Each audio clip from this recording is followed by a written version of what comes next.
No one can make me lose control. That was her absolute law, spoken with the untouchable pride of a Michelin queen. But I find those words incredibly intoxicating right now, especially as I back her into a corner, her spine hitting the cold wall with nowhere left to hide. I can feel her ruthless defenses crumbling piece by piece beneath my hands. Her pristine chef's coat, always a symbol of absolute authority, is now perfectly wrinkled in my grip. The dim shadows trace the heavy, beautiful flush spreading down her neck, and those eyes that usually look down on the entire world are now looking up at me, completely glossy and undone. Her ragged, birding breath scorches my skin. With just 1 more inch, I can devour every last ounce of her reason. What exactly does it take to make an unreachable queen willingly surrender to the dark with me? The kitchen was 110 degrees, but when she walked in, I shivered. The heavy stainless steel doors of Vesper swung open with a muted thud. The relentless clatter of pans and the hiss of searing meat died instantly. Sloane Vance had arrived. She did not yell to announce her presence. She didn't have to. The silence that rippled through the kitchen was absolute and immediate. Every head bowed, every spine stiffened. It was my first night on the line, but I already knew the rules. You do not speak unless spoken to. You do not stop working, and you never, ever look the executive chef in the eye. Sloane wore a pristine white chef's coat, tailored perfectly to her sharp shoulders. Her dark hair was pulled back tightly into a low knot, not a single strand out of place. She walked down the central aisle, her black non-slip shoes making zero noise on the tiled floor. She moved like a predator inspecting her territory. I kept my head down. I focused on the scallops searing in my pan, but I could feel her. The air around her seemed to drop 10 degrees. She smelled faintly of bergamot, cold steel, and black coffee. She stopped at the station right next to mine. Jason, a line cook who had been here for 6 months, was working the meat station. I heard his breath catch. I saw his hand tremble slightly as he plated a duck breast. Sloane stood beside him. She watched him work for 30 seconds. It felt like an hour. "Spoon," she said. Her voice was quiet. It was smooth, devoid of any obvious anger, which made it terrifying. Jason practically scrambled to hand her a clean-tasting spoon. He dropped a drop of the cherry reduction onto it. Sloane lifted the spoon to her lips. She tasted it. Her expression did not change. She didn't spit it out. She didn't throw the spoon. She simply placed the spoon down on the metal counter with a soft click. "What is this?" she asked. "Cherry reduction, chef." Jason swallowed hard. "For the duck." "I know what it is supposed to be," Sloane said. She turned to face him fully. "I am asking you what this actual liquid is." Jason opened his mouth, but no sound came out. "It is burnt, Jason," Sloane said quietly. "The sugar caught. The acid is dead. It tastes like ash and desperation." I can fix it, chef," Jason stammered, reaching for a whisk. "You cannot fix a burnt foundation," she stated coldly. "You can only hide it. We do not hide things at Vesper." She stepped closer to him. The height difference wasn't massive, but she towered over him in sheer presence. "You were going to serve this to my guests," she said. It wasn't a question. Jason looked down at his cutting board. "Yes, chef. I'm sorry, chef." "Throw it out," Sloane ordered. "Start over. You have 4 minutes before table 7 needs their main course." 4 minutes isn't enough to reduce," Jason started. "Then you will find a way to bend time, Jason," Sloane interrupted. "Or you will find a new job." She turned away from him. Her eyes swept across the rest of the line. The message was clear. Failure was not tolerated. I watched Jason panic. He dumped the saucepan into the sink. He was rushing, his movements jerky and uncoordinated. He was going to fail. We all knew it. Table 7 was a VIP ticket. If that duck didn't go out on time, the entire service would back up. I looked at my own station. My scallops were resting. I had a small saucepan on my back burner. It was a blackberry and thyme gastrica. I had made it during prep, tweaking the restaurant's base recipe just a fraction. I added a single drop of aged balsamic for depth. It doesn't the cherry reduction, but it was acidic, sweet, and complex enough to cut through the fat of the duck. I didn't think. I just acted. I grabbed a clean spoon. I dipped it into my gastrica. I stepped sideways into Jason's station. I held the spoon out, directly into Sloane's path as she walked back toward the pass. "Chef," I said. My voice was steady, even though my heart was hammering against my ribs. Sloane stopped. She looked at the spoon in my hand. Then slowly, she lifted her gaze to my face. Her eyes were pale gray, like winter ice. They locked onto mine with a startling intensity. "Who are you?" she asked. "Harper," I said. "New on the line, hot apps." "And what are you doing, Harper?" she asked, her voice dropping a fraction of an octave. "Jason won't make the 4-minute window," I said. I didn't look at Jason. I kept my eyes on her. "Table 7 will wait. The duck will die on the pass." Sloane's eyes narrowed slightly. "You are pointing out the obvious. Are you also offering a solution?" "Blackberry and thyme gastrica," I said, gesturing to the spoon. "It has the necessary acidity. It pairs with the duck." The kitchen was so quiet I could hear the hum of the refrigerators. No one stepped out of line like this. No one interrupted Sloane Vance. She stared at me for a long moment. She was assessing me, weighing my audacity against my potential usefulness. "You altered the prep list," she noted softly. "I made a backup," I corrected mildly, just in case.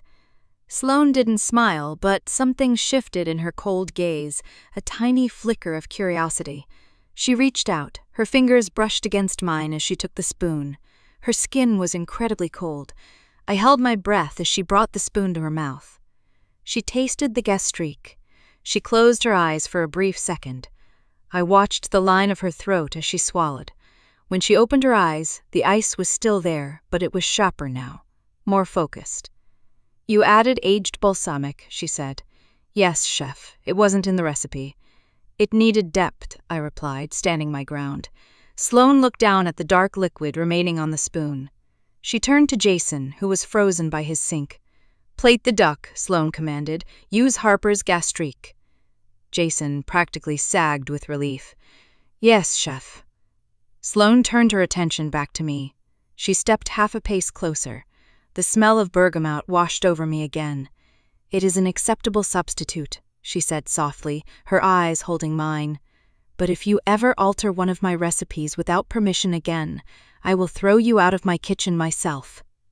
"Understood, chef," I said. She held my gaze for 3 seconds longer than necessary. It felt like a physical touch. A warning and a challenge rolled into one. Then she turned and walked away toward the front of the house. The heavy doors swung shut behind her. The noise of the kitchen slowly began to rise again. I turned back to my station. My hands were shaking. I picked up my tongs to turn my scallops. I could still feel the cold ghost of her fingers against mine. The shift had barely begun, but I already knew I was in deep trouble. I had crossed the Ice Queen. And worse, I couldn't wait to do it again. The ticket machine started spitting paper at 6 o'clock sharp. It did not stop for 4 hours. Working the hot appetizer station at Vesper was like dancing in a furnace. You had to move fast, think faster, and never miss a beat. I seared scallops until my wrists ached. I plated braised pork belly with mechanical precision. The heat was oppressive, sticking my chef's coat to my back. Through the smoke and the shouting, Sloane orchestrated the chaos from the pass. She never raised her voice. She did not need to. Her commands cut through the noise like a scalpel. "Table 4, firing mains. Harper, I need those scallops in exactly 2 minutes." "Yes, chef," I called back, tossing a knob of butter into the pan. The butter foamed and browned instantly. I basted the scallops, focusing entirely on the crust forming on the edges. Then, the air shifted around me. The familiar scent of bergamot and cold steel washed over my station. Sloane had left the pass. She was standing directly behind my right shoulder. She was so close I could feel the cold radiating off her crisp white coat. I did not turn around.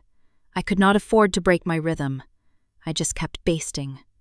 "Your pan is too hot, Harper," Sloane murmured. Her voice was right at my ear.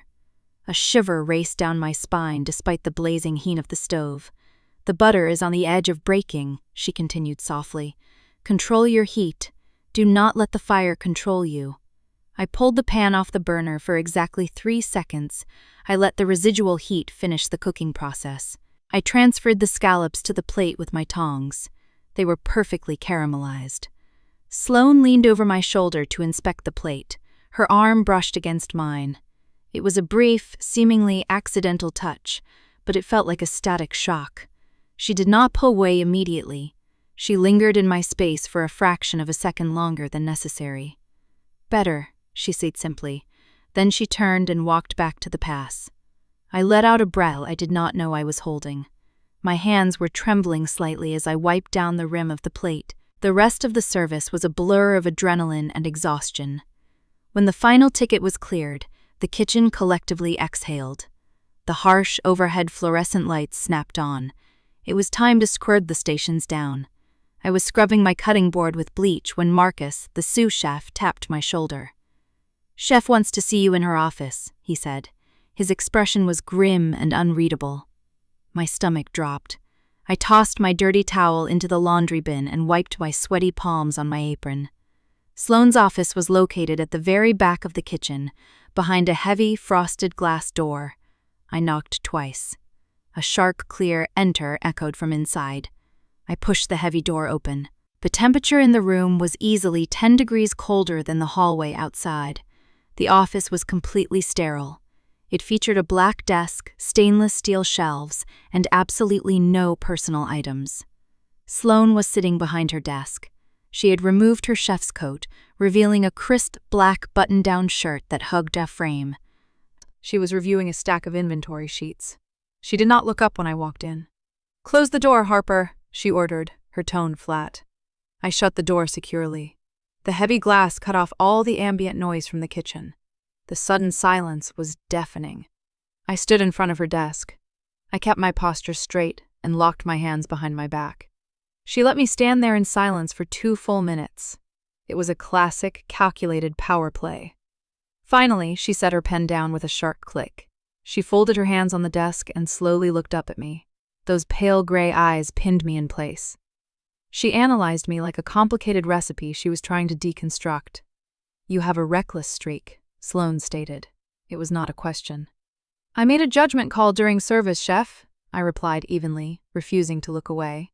"You broke protocol on your first day," she countered. She leaned back in her leather chair. "You challenged my authority in front of my brigade." "I saved Table 7 Duck from dying on the pass," I pointed out factually. Sloane's jaw tightened slightly. She clearly did not like being reminded of Jason's failure. "You did," she conceded softly. "Your gastrique was adequate. It showed a surprisingly decent palate." Coming from her, it was massive praise, but her tone made it sound like a dangerous warning. "But a good palate is utterly useless without strict discipline," Sloane continued, her voice dropping lower. She stood up from her chair. She walked slowly around the edge of a large black desk. My heart rate spiked as she closed the distance between us. I forced my feet to stay planted on the floor. She stopped less than a foot away from me. I had to tilt my head up slightly to meet her icy gaze. "I demand absolute perfection in my kitchen, Harper," she said. "I know, chef." "I demand total control," she added. She took a half step closer, invading my personal space entirely. Over my food, over my service, and over my staff. I breathed in carefully. I could smell the bergamot again, mixed with the faint scent of shark espresso. "Are you going to be a problem for me, Harper?" she asked softly, her eyes searching mine. She was testing my boundaries. She wanted to see if I would submit or push back. "That depends, chef," I said. My voice was steady, though my pulse was racing. Sloane's eyes darkened a fraction. "On what?"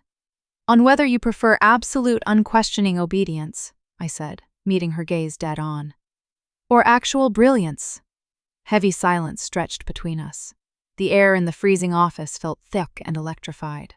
Sloane stared down at me. Her expression was a completely unreadable mask. For a terrifying second, I thought she was going to fire me on the spot and throw me out herself. Instead, a tiny, almost imperceptible smirk touched the corner of her lips. "Get out of my office," she commanded quietly. I did not hesitate. I turned sharply and walked toward the heavy glass door. "And Harper!" Her voice stopped me before I could grab the stainless steel handle. I looked back over my shoulder, keeping my expression neutral. "Do not ever let your butter get that close to breaking again," she said. The ice was back in her eyes, sharp and clear. "Yes, chef," I replied. I walked out into the empty hallway, my blood roaring in my ears. The game had definitively started. The next 7 days at Vesper were an exercise in psychological endurance.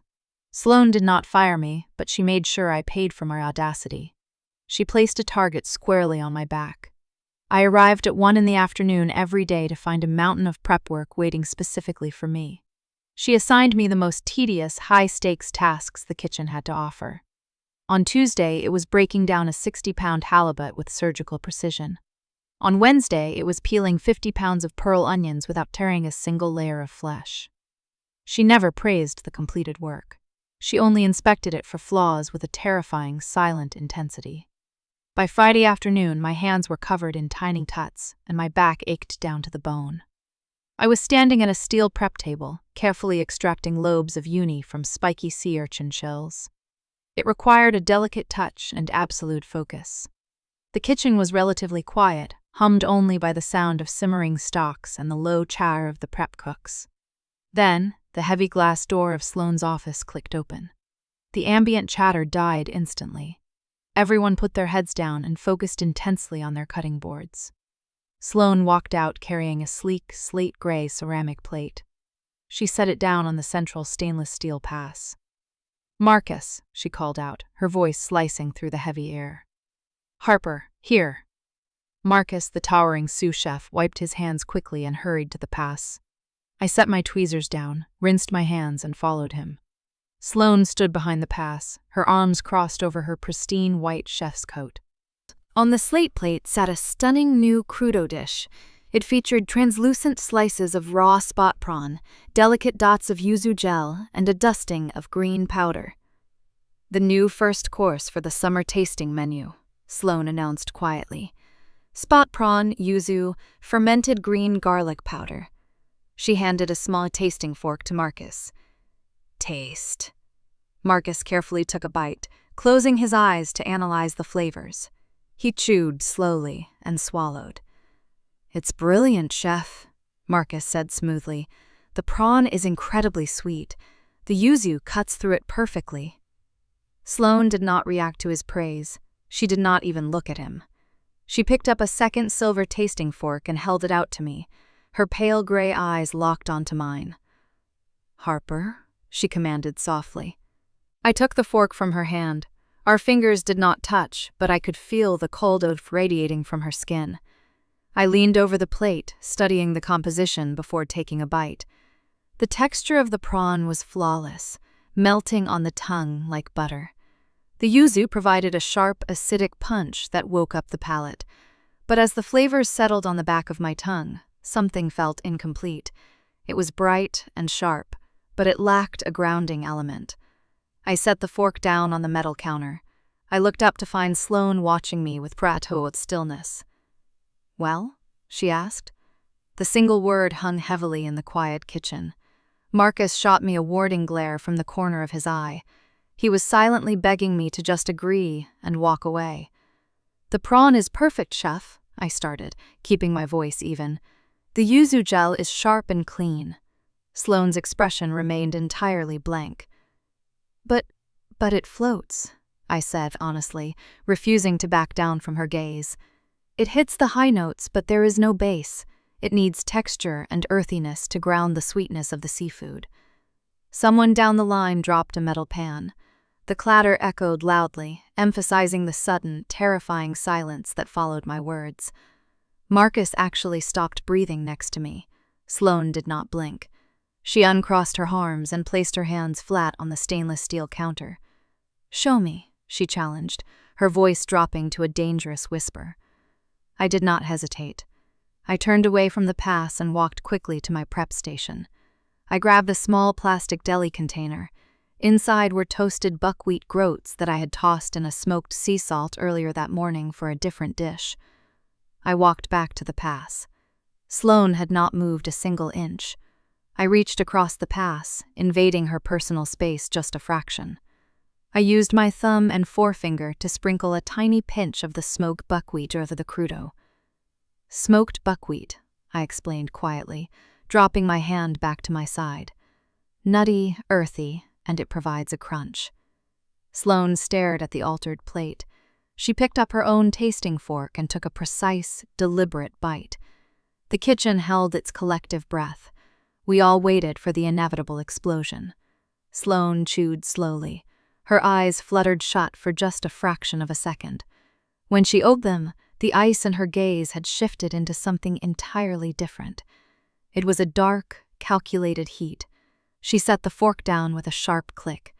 She looked at Marcus. "Update the prep list," Sloane ordered. "Add the smoked buckwheat to the first course." Marcus scrambled to grab his clipboard. "Yes, chef, right away." Sloane turned her attention back to me. She stepped around the pass, closing the physical distance between us, until she was standing right in front of me.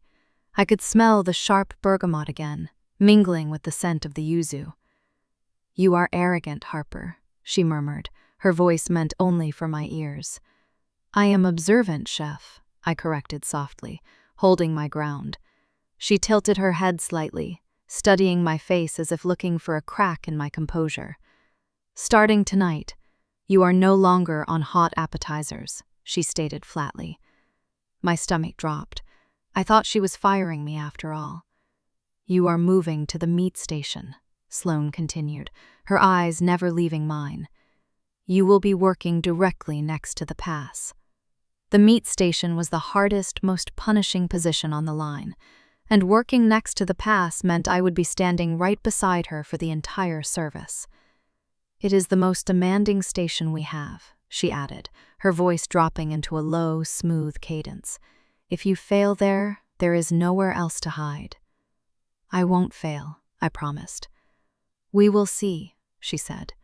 She held my gaze for a long, agonizing moment.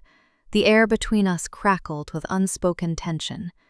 Then she turned sharply on her heel and walked back toward her office. "Get back to work," she called out over her shoulder. The kitchen instantly snapped back to life, the loud clatter of prep work resuming at double speed. I walked back to my sea urchins. My hands were perfectly steady, but my pulse was hammering a frantic rhythm in my throat. I had challenged the Ice Queen in her own domain, and I had survived. But as I looked toward the meat station, directly adjacent to where she would stand all night, I realized the real game was just beginning. She wanted me closer. She wanted to watch me burn. Friday night service on the meat station was not just a trial by fire, it was an execution.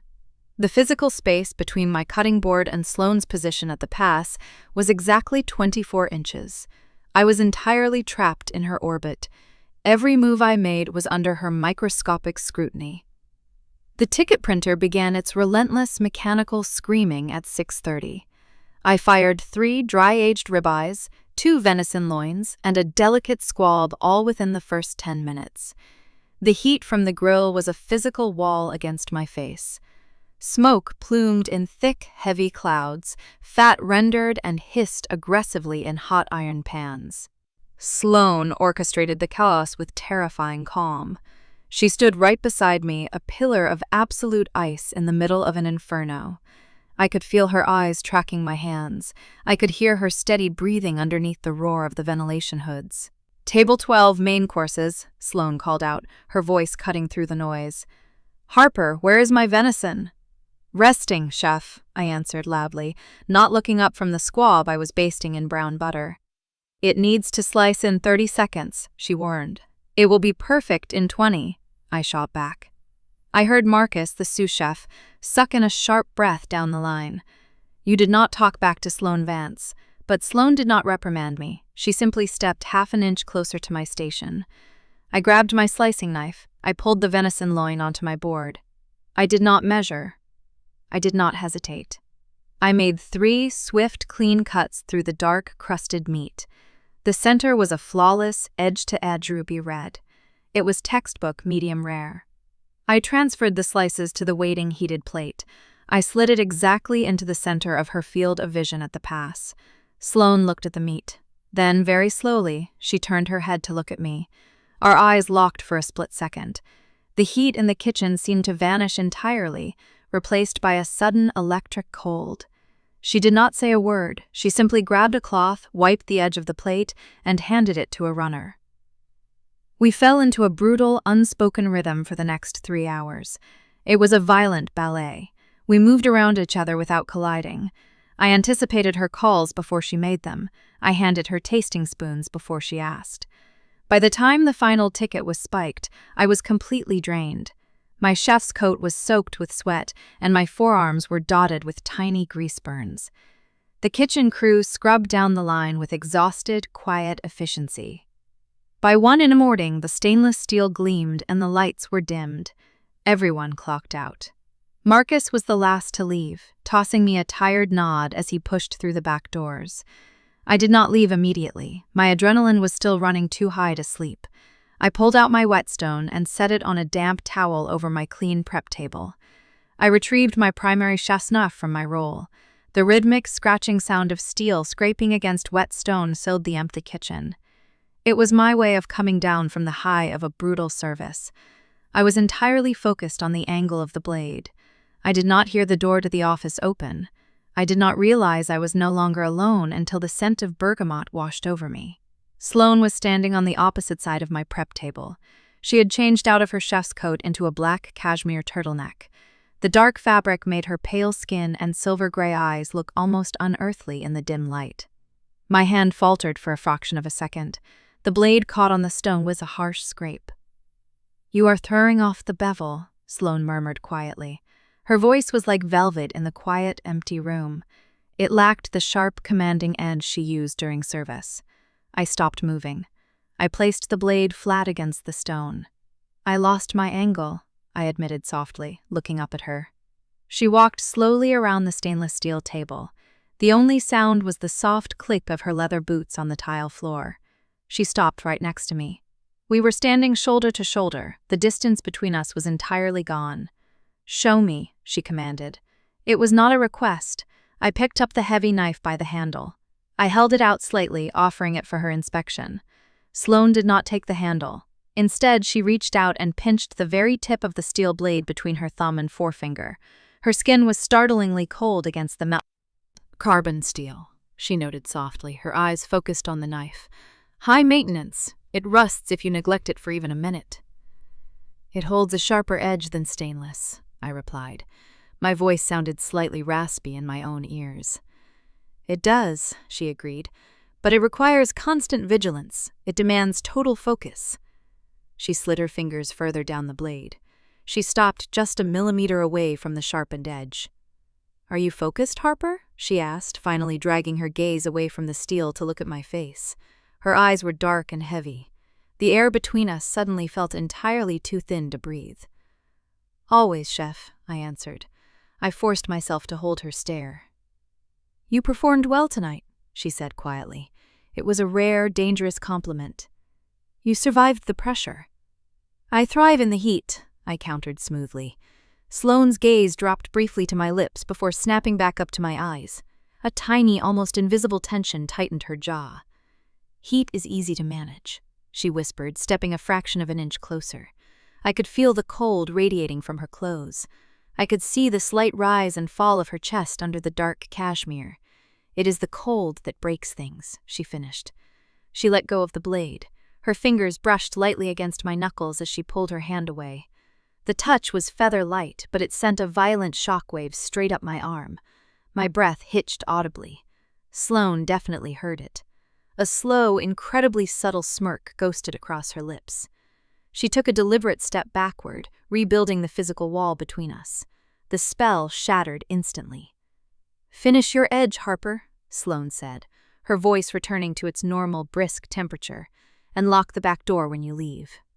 She turned and walked out of the kitchen, her steps silent and predatory. I stood completely still by the metal table for a long time. I stared at the knife in my hand. My knuckles were still burning where she had touched them. The line between professional torture and personal obsession was rapidly disintegrating. I gripped the handle of my knife tightly. I was playing with absolute fire, and the Ice Queen was holding all the matches. Sunday morning was my only day off. My phone vibrated violently against my nightstand at exactly 5:30. The text message was brief and lacked a signature. "Be outside your building in 10 minutes." I did not need to ask who it was.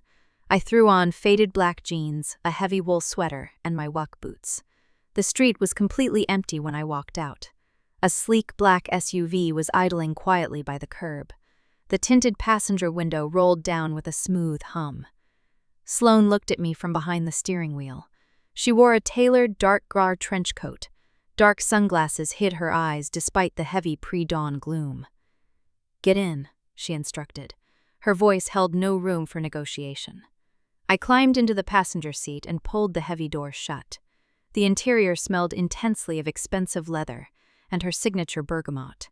She shifted into gear and drove with ruthless efficiency.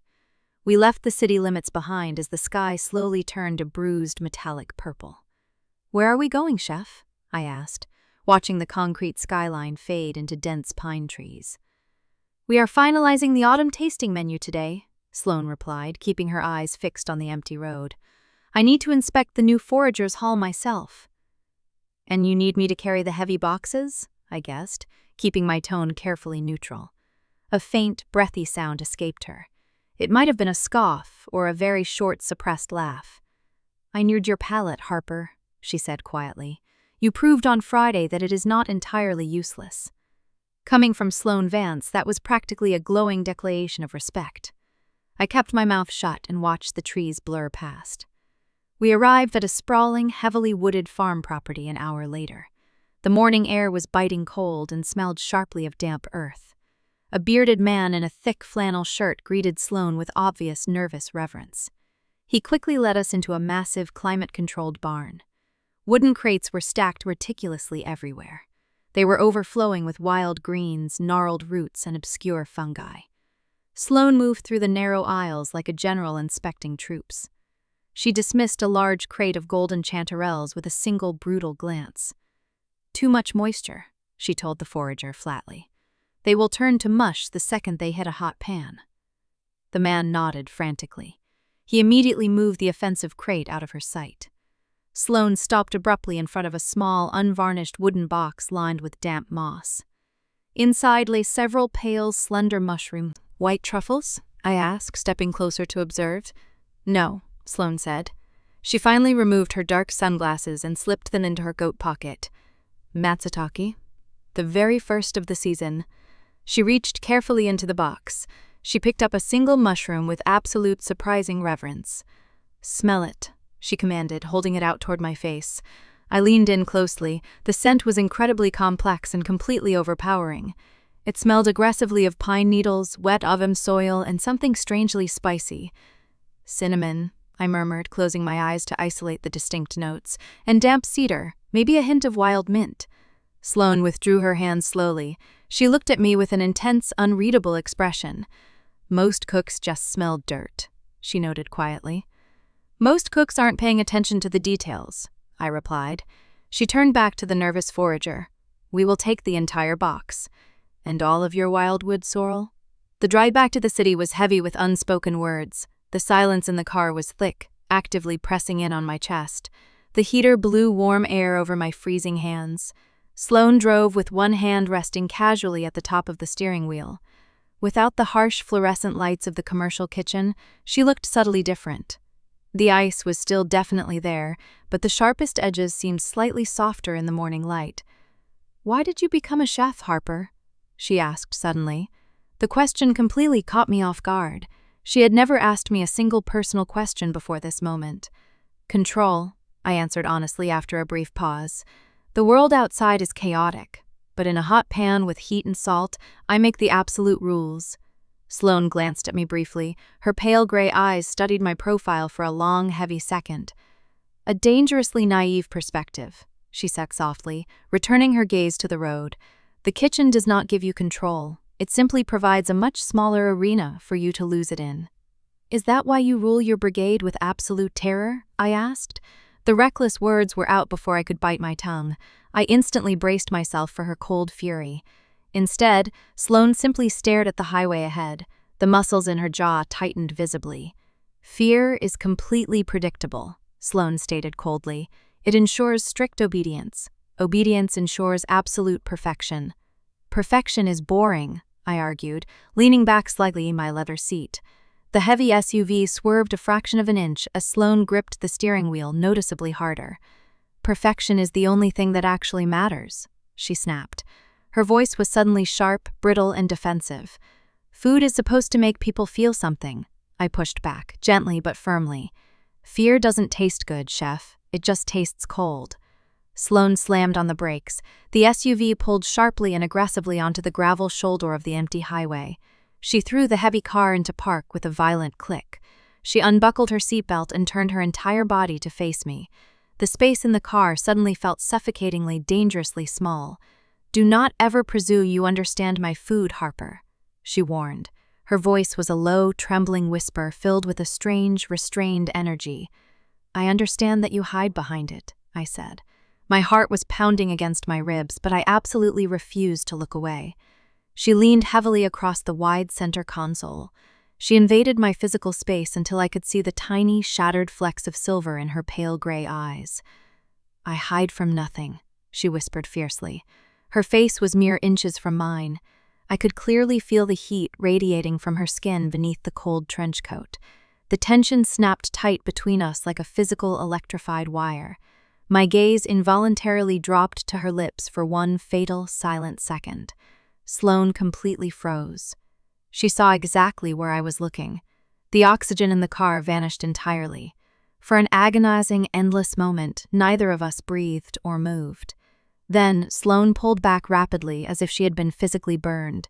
She aggressively shifted the car back into drive. "We are returning to the restaurant," she stated. Her voice was completely hollow and stripped of all emotion. "We have a menu to rewrite." She merged back onto the highway without looking at me again. I stared out the window at the passing trees. My hands were shaking uncontrollably in my lap. I had finally found the deep crack in her ice, and I knew exactly how I was going to break it wide open. Vesper was an absolute tomb on Sunday afternoons. The main dining room was pitch black, and the massive kitchen was completely devoid of its usual roaring life. The silence was heavy. It felt entirely wrong to be standing in this space without the chaotic symphony of ticket machines and shouting line cooks. Sloane unlocked the heavy back doors and walked straight toward her private office. I waited patiently by the central pass. When she finally emerged, she was back in her pristine white chef's coat. Her armor was securely fastened tightly in place once again.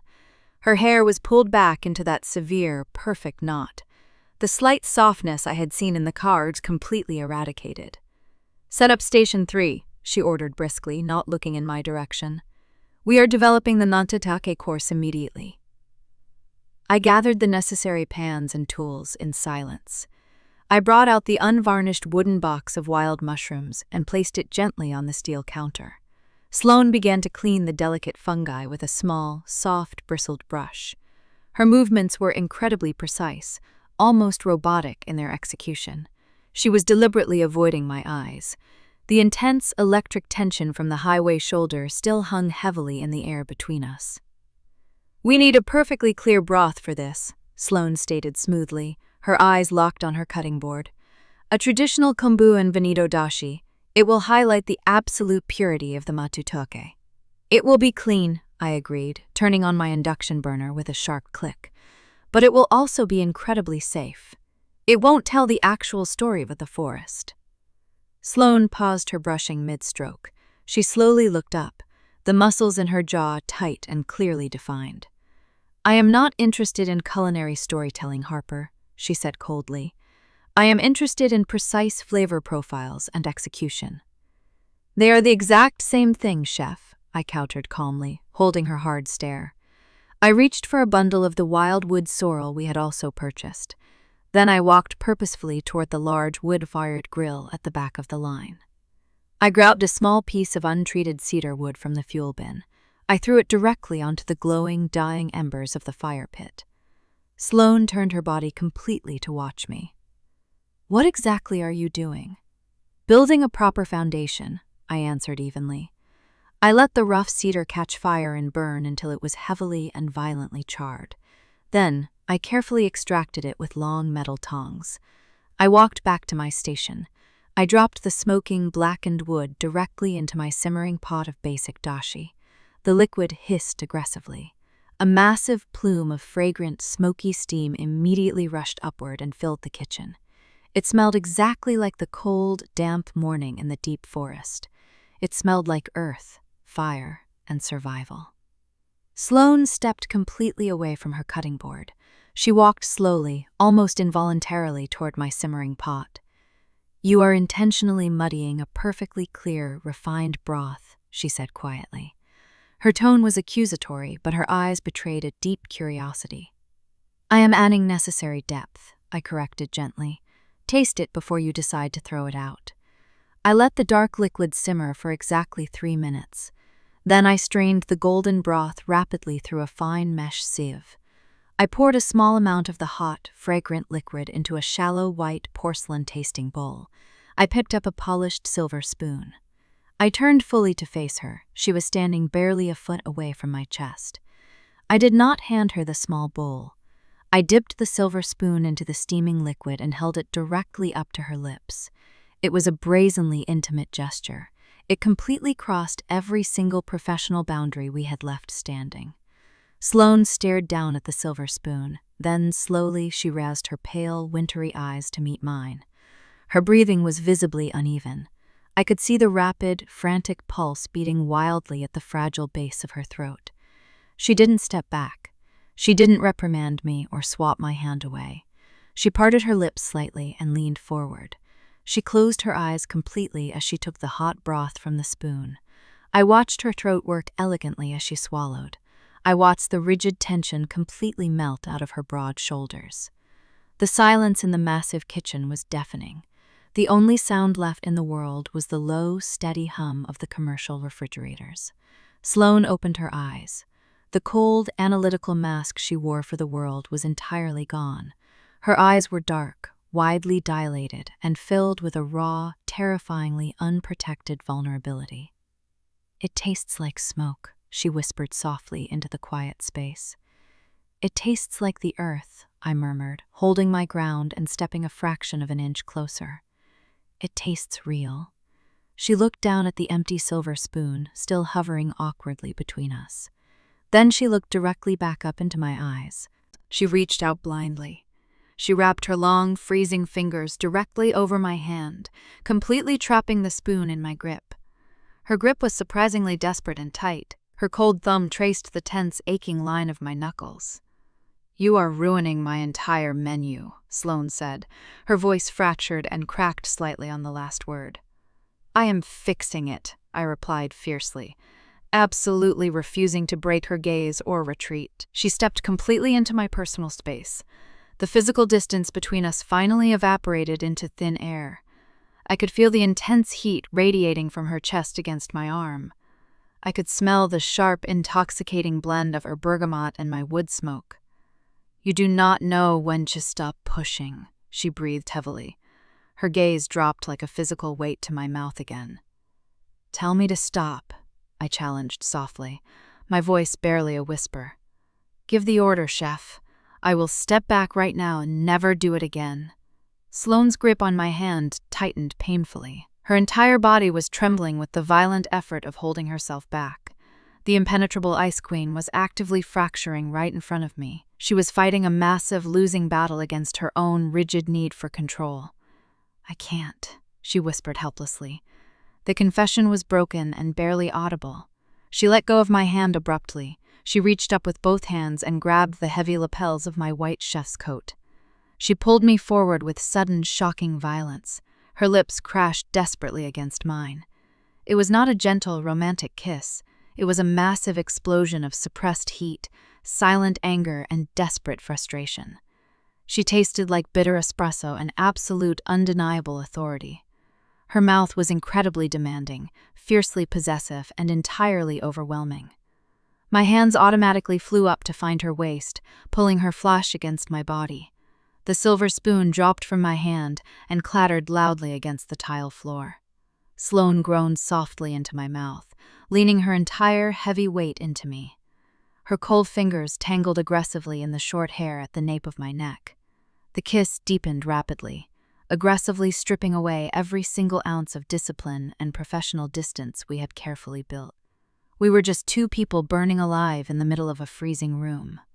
I walked her slowly backward until her spine hit the stainless steel prep table. Her hips pressed against the cold metal with a dull thud. She broke the kiss completely abruptly, gasping violently for air. Her chest heaved rapidly against mine. Her pale gray eyes were completely wild and panicked. She looked absolutely terrified by the total loss of control she had just willingly surrendered to. Before I could say a single reassuring word, Sloane shoved my chest hard. She stumbled backward blindly, instantly putting several feet of cold distance between us. "Clean this station up immediately," she ordered. Her voice was shaking violently, completely stripped of its usual terrifying cold command. She turned around sharply and practically ran down the long aisle toward her office. The heavy frosted glass door slammed shut behind her, brutally plunging the kitchen back into utter silence. I reached up and touched my bruised, swollen lips. My blood was absolutely roaring like a freight train in my ears. The ice was finally, permanently broken. But the fallout from this shatter was going to go absolutely devastating. Tuesday afternoon arrived with a crushing, suffocating silence. I walked into Vesper and checked the assignment board. My name had been moved. I was no longer on the meat station next to the pass. I had been banished to the far corner of the kitchen, working the cold prep and salads. It was a blatant, undeniable demotion. It was a physical manifestation of Sloane rapidly rebuilding her ice wall. She did not look at me during the pre-shift briefing. She did not speak my name once. When service started, she acted as if I were entirely invisible. She communicated with us strictly through Marcus. It was a brutally effective punishment. The physical distance between us felt like a massive, freezing ocean. I chopped endive and whisked vinaigrettes with mechanical, silent fury. I watched her from the far end of the long galley. Sloane was a machine tonight. Her voice was sharper, colder, and more demanding than ever before. She was micromanaging every single plate that hit the pass. She was aggressively rejecting dishes for the microscopic flaws. The entire brigade was on edge, terrified by her sudden, erratic hostility. Everyone was walking on broken glass. I knew exactly what she was doing. She was using the chaos of the kitchen to drown out the memory of Sunday afternoon. At exactly 8:15, the heavy front doors swung open, and a ripple of pure terror shot through the front-of-house staff. The general manager sprinted into the kitchen. His face was entirely pale. "VIP on table 4, he announced breathlessly to Sloane. "It is Elias Thorne. He is dining alone." Elias Thorne was the most ruthless, influential food critic in the city. A bad review from him could easily strip Vesper of its 3rd Michelin star. The ambient noise in the kitchen vanished instantly. A collective, heavy dread settled over the stainless steel counters. Sloane's posture went completely rigid. Her pale eyes widened for a fraction of a second before snapping back to a cold, dead stare. "Fire the tasting menu for table 4, she commanded. Her voice lacked its usual smooth authority. It sounded tight and strained. The kitchen exploded into a frantic, nervous blur of motion.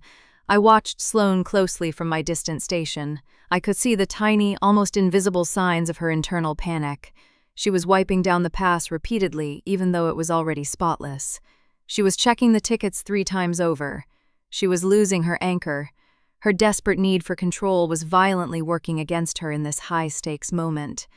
By the time the 4th course was ready to plate, the timing on the line was completely falling apart. Marcus was struggling to keep up with her frantic, contradictory calls. The meat station was backing up dangerously. Sloane was demanding perfection, but her own erratic rhythm was destroying it. "Where is the squab?" Sloane yelled abruptly. It was the first time I had ever heard her actually raise her voice. The lime cook on meat completely froze, looking at his resting pans in sheer panic. 2 minutes, chef. I need it now," Sloane snapped, her hands gripping the edge of the pass tightly. "Thorne is waiting. The entire flow is dying." She was spiraling. The Ice Queen was finally cracking under the massive weight of her own impossible expectations. I did not think. I dropped my paring knife onto my cutting board. I walked straight out of the cold prep station. I completely ignored the explicit boundaries she had drawn. I moved swiftly down the center aisle, dodging two frantic runners. I stepped directly into the meat station, physically pushing the panicked cook aside. "Harper, what are you doing?" Marcus hissed at me. I ignored him entirely. I grabbed a fresh pan and threw it onto the hottest burner.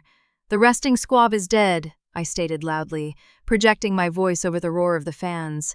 "It lost its heat. We fire a fresh one."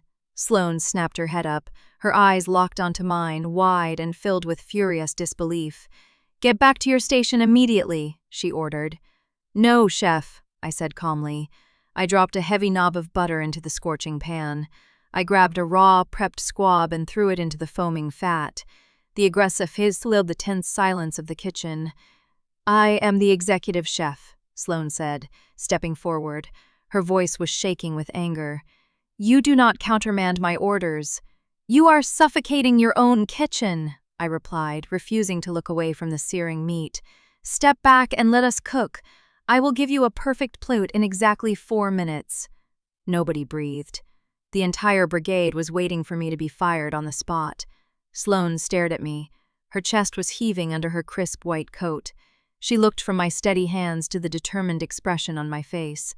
The furious ice in her eyes slowly fractured. She took a slow, deliberate half-step backward from the pass. She released her death grip on the stainless steel counter. 4 minutes, Harper," she said quietly. "If it is not perfect, do not bother coming in tomorrow." We fell instantly into a violent, silent rhythm. I did not need her to call the timing. I simply felt it. I basted the squab flawlessly. I transferred it to the board, sliced it in 2 clean motions, and plated it alongside the dark cherry reduction. I slid the plate onto the center of the pass. It was exactly 3 minutes and 55 seconds later. Sloane inspected the plate with her tweezers. She adjusted a single microgreen, wiped the rim, and handed it to the runner. We made eye contact for one brief electric second before she turned away. We both knew I had just saved her entire service. The rest of the night passed in a blur of exhausted precision. When Thorne finally left the building, the management confirmed he looked pleased. The tension instantly drained out of the room. We scrubbed the kitchen down in absolute silence. I waited until everyone else had clocked out. I walked slowly down the narrow, dimly lit hallway toward the employee locker room. Sloane was standing by the lockers. She was dressed in her dark gray trench coat, holding her car keys tightly. She froze when she saw me at the end of the hallway. She immediately looked down and tried to walk quickly past me. I stepped smoothly into the center of the narrow corridor, completely blocking her exit. "Move, Harper," she ordered quietly. She refused to look at my face. "No," I said simply. I stood my ground, crossing my arms over my chest. She finally looked up. Her pale eyes were defensive, guarded, and painfully exhausted. "I'm not doing this tonight," she whispered harshly. "You can't just banish me to the salad station and pretend Sunday didn't happen." I pushed back, keeping my voice low. "It was a mistake," she stated flatly. Her voice lacked any real conviction, a complete lapse in professional judgment. I took a slow, deliberate step forward. She immediately took a step backward, her shoulder blades hitting the metal lockers with a soft thud. I closed the distance between us entirely. I placed my hands flat against the cold metal lockers on either side of her head. I had her completely trapped. She breathed in sharply, the scent of bergamot wrapping around me instantly. "Was it a mistake?" I asked softly, leaning in until my mouth was inches from her ear. "Or are you just terrified that you actually liked it?" Sloane closed her eyes tightly, her hands clenched into fists at her sides, her knuckles turning completely white. "I am your boss," she said. It sounded like a desperate plea rather than command. "In the kitchen, yes," I murmured, letting my gaze drop to her trembling lips. "But we are not in the kitchen right now." "Sloane." She opened her eyes rapidly at the sound of her first name. The sheer vulnerability in her gaze was absolutely heartbreaking. The ice was entirely gone. All that was left was a woman desperately trying not to drown. The locker room was completely silent. I could hear the sharp, uneven hitch of her breath. Sloane stared at me. Her pale eyes were entirely wide and defenseless. She did not push me away this time. She did not order me to leave. Instead, she reached up slowly. Her trembling hands gripped the heavy lapels of my coat. She pulled me down to her. The kiss was not an explosion of anger like Sunday afternoon. It was a complete, devastating surrender. Her lips parted beneath mine instantly. She tasted like exhaustion and salt. I slid my arms around her waist. I pulled her flush against me, lifting her slightly off the cold floor. Sloane let out a soft, broken sigh. She wrapped her arms tightly around my neck, anchoring herself to me. We stayed pressed against the metal lockers for a long, heavy time. The rigid walls she had built over a lifetime were quietly crumbling to dust. When we finally broke apart, the air was heavy. Sloane rested her forehead against my shoulder. She was shaking. I simply held her, letting the absolute silence of the room wrap around us. "I cannot do this," she whispered into the fabric of my coat.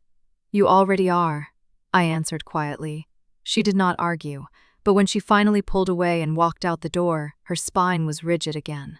The next afternoon, the kitchen was practically vibrating with nervous energy. The review from Elias Thorne had leaked online. Marcus was reading it directly from his phone by the prep sinks. A small crowd of critics had gathered around him. I walked in and tied my apron. I did not ask what it said. Marcus looked up. He caught my eye across the stainless steel tables. "He loved it," Marcus announced loudly.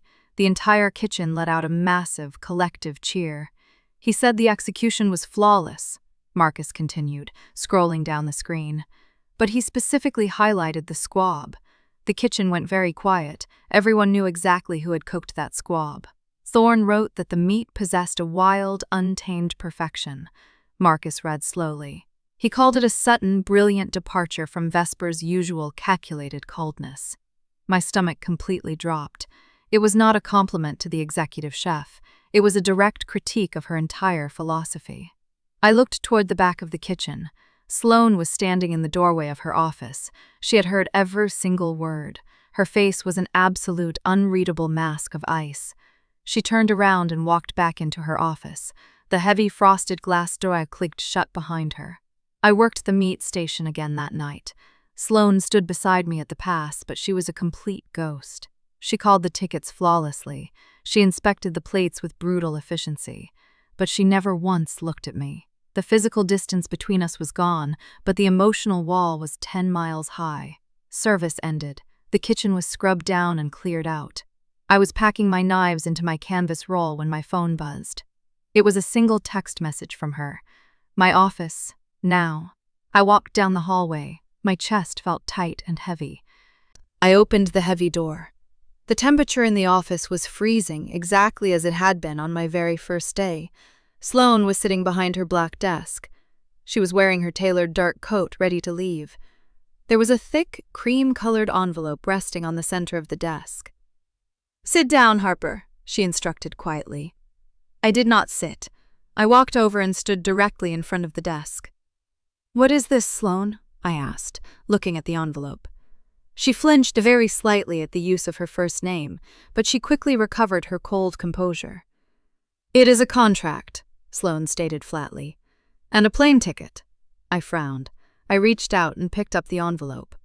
I pulled out the heavy parchment paper inside. It was an official offer letter from L'Arpège, a 3 Michelin-starred institution in the heart of Paris. It was an offer for the executive sous chef position. It was a massive, life-changing promotion. "The ticket is for a flight on Sunday morning," Sloane continued. Her voice was completely devoid of any emotion. "You called Chef Passard," I said, my voice barely a whisper. "You arranged this." "You have outgrown this kitchen, Harper," Sloane replied. She kept her pale eyes firmly fixed on her desk calendar. "Your talent is undeniable. You need a bigger stage." "Do not lie to me," I snapped. The anger flared up instantly, burning hot in my chest. Sloane finally looked up. Her eyes were completely blank. "I do not lie," she said coldly. "Thorne's review proved it. You have your own voice. You do not belong under my shadow." "I am not a threat to your kitchen," I argued, stepping closer to the desk. "I saved your service." "You are a threat to my focus," Sloane countered immediately. Her voice cracked slightly, revealing the panic underneath. She stood up abruptly. She walked around the desk, stopping a few feet away from me. "You are a disruption, Harper," she whispered harshly. "You make me reckless. You make me lose my absolute grip on this restaurant." "So you are exiling me," I realized. The absolute cruelty of it hit me like a physical blow. "I am promoting you," she insisted stubbornly. "It is the opportunity of a lifetime. You would be a fool to reject it." She was completely terrified. She was using her power and her connections to permanently remove the only person who had ever gotten close to her.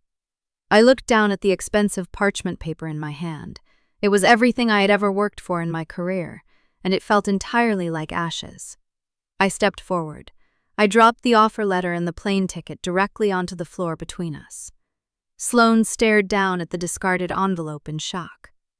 "I am not one of your burnt sauces, Sloane," I said. My voice was shaking with raw fury and absolute heartbreak. "You cannot just throw me out and start over." She looked up at me. Her pale eyes were wide and suddenly filled with tears she absolutely refused to shed. "Leave," she ordered. Her voice was barely a choked whisper. "I will," I promised quietly. I turned around and grabbed the stainless steel door handle. I looked back at her one last time. She looked incredibly small and entirely alone, standing in the middle of her freezing office. "But I am not getting on that plane Sunday morning," I told her. "If you want me out of your life, you are going to have to look me in the eye and fire me yourself." I walked out of the office. I let the heavy glass door slam violently shut behind me. The game was completely over. It was time for the Ice Queen to finally make a choice. Wednesday was a masterclass in psychological warfare. I arrived at 1 o'clock sharp. I tied my apron and sharpened my knives. Sloane did not look at me once during prep. She stood at the pass during service. She called the tickets with her usual terrifying precision. I cooked the meat perfectly. I plated the squab and the venison without a single flaw. We moved around each other like clockwork. But the silence between us was absolutely deafening. It felt like working inside a vacuum. It sucked the oxygen right out of my lungs. Thursday passed in the exact same brutal fashion. Friday was even worse. The tension leaked into the rest of the brigade. Marcus dropped a pan of sauce during the rush. Sloane verbally eviscerated him for 5 straight minutes. She was taking her internal panic out on the crew. She was punishing herself. And she was punishing me. Saturday night finally arrived. It was the deadline. My supposed flight to Paris was scheduled for 8 o'clock Sunday morning. The dinner rush was relentless. The ticket printer screamed mechanically for hours. I focused entirely on the fire. I refused to let her break my concentration. We crushed at the service. It was a mechanical, soulless perfection. At midnight, the kitchen finally closed. The massive exhaust hoods were powered down. The sudden quiet was jarring. The crew scrubbed their stations with exhausted speed. Everyone wanted to get out. Nobody wanted to be caught in the crossfire. Marcus left at 12:30. He shot me a sympathetic look before pushing through the back doors. The dishwashers finished draining the sinks. They clocked out a few minutes later. I was entirely alone on the line. I wiped down my stainless steel prep table. I used bleach and hot water. I scrubbed until the metal mirrored the overhead lights perfectly. I did not pipe my canvas knife roll. I left it sitting open on the clean counter. I stood by my station. I crossed my arms and waited. The heavy frosted glass door of the office remained firmly shut. I watched the clock on the wall. 12:40, 12:45. She was hiding. She was waiting for me to just walk away. I refused to make it easy for her. I planted my feet and stared at the glass door. At exactly 1 o'clock, the door handle finally clicked. Sloane walked out into the empty kitchen. She was not wearing her trench coat. She was still in her pristine white chef's coat. Her armor was still firmly strapped on. She stopped on the opposite side of the central pass. The wide metal counter separated us. She looked at me. The bags under her eyes were dark, heavy, and bruised. She looked utterly exhausted. She looked like she had not slept since Sunday. "It is 1 in the morning," Sloane said. Her voice was incredibly quiet. "Your flight boards in 7 hours." "I told you," I answered evenly. "I am not getting on that plane." I did not blink. I held her pale, tired gaze completely steady. "Fire me, Sloane," I challenged softly. "Tell me to pack my knives and leave your kitchen." Sloane gripped the edge of the metal pass. Her knuckles turned stark, bone white.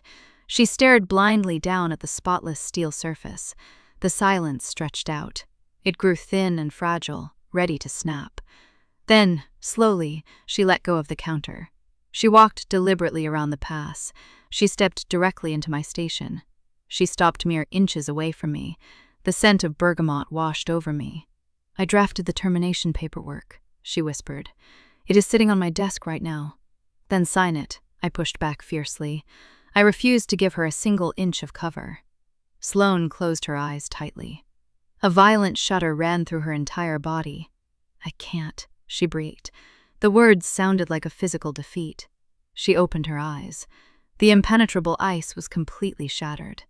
"If I fire you, I lose the only thing that makes this kitchen bearable." The admission hung heavily in the cold air. It was a massive, dangerous concession. "You were right," she continued, her voice trembling slightly. "I was terrified. I am still terrified." "Of me?" I asked gently. "Of myself," Sloane directed, "of completely losing control." She reached out slowly. She let her freezing fingers brush lightly against my wrist. "I built this entire empire on strict discipline, on absolute predictability. And I ruined it," I said softly. "You dismantled it," she agreed. "You forced me to taste the smoke." I stepped forward. I closed the final fraction of space between us entirely. "Control is just an illusion, Sloane." I reached up and gently touched her jaw. Her skin was still cool to the touch. "You cannot cook without heat, and you cannot live without it either." She leaned into my touch. It was a microscopic movement, but it meant absolutely everything. "I do not know how to do this," she confessed. The executive chef of Vesper, the ruthless ice queen, completely undone and vulnerable. "We figure it out," I told her. "Together, right here on the line." I slid my hand to the back of her neck. I pulled her forward. She did not resist. She met me halfway. Our lips finally collided. It was entirely different this time. There was no anger. There was no desperate power struggle. It was slow. It was deliberate. It was an absolute mutual surrender. She tasted like bitter espresso and yielding steel. Her hands found my waist immediately. She pulled me flush against her body. The coldness of her chef's coat contrasted sharply with the intense heat of her skin underneath. We stood locked together in the middle of the empty, silent kitchen. The stainless steel gleamed brightly all around us. The tickets were done. The violent fire of the service was completely out. But the real heat was just beginning. She finally pulled back, gasping softly for air against my mouth. Her pale gray eyes were bright, clear, and completely open. The defensive walls were entirely gone. "You are moving back to the meat station on Tuesday," she ordered quietly. A faint, genuinely beautiful smile finally touched the corners of her mouth. "And you are absolutely not allowed to alter my recipes without permission." I smiled back. I brushed my thumb gently across her lower lip. "Yes, chef," I murmured. She let out a soft, breathy laugh. It was the best sound I had ever heard in this entire building. We had finally found the perfect balance. Sweet and savory, fire and ice. The brutal service was over, but our real story had just begun.